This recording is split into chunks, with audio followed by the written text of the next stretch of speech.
اعوذ باللہ من الشیطان الرجیم بسم اللہ الرحمن الرحیم۔ السلام علیکم ورحمۃ اللہ وبرکاتہ۔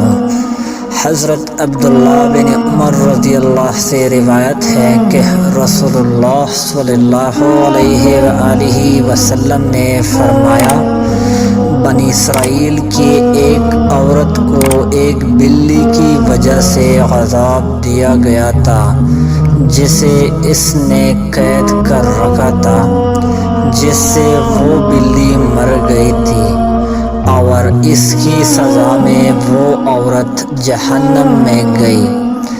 جب وہ عورت بلی کو باندھی ہوئی تھی تو اس نے اسے کھانے کے لیے کوئی چیز نہ دی، نہ پینے کے لیے، اور نہ اس نے بلی کو چھوڑا کہ وہ زمین کے کیڑے مکوڑے ہی کھا لیتی۔